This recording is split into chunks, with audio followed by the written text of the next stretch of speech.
To install the front table of your Searwood pellet grill, you'll need a Phillips head screwdriver or flathead screwdriver. Using the included hex key, remove the second screw from the top of each front leg. Using a Phillips head or flathead screwdriver, remove the third screw from the top of each front leg. Do not remove the top screw.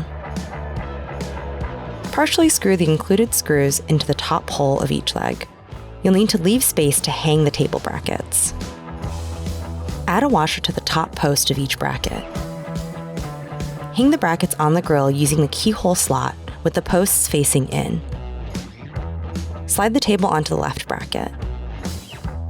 Rotate the right bracket to insert the posts into the front table, so the table rests on both brackets.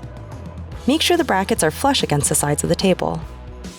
Screw the remaining included screws into the bottom holes of the brackets. Tighten all 4 screws. You can also fold the front table down when not in use. Just lift with both hands and fold down. For more information, visit Weber.com or contact Consumer Care.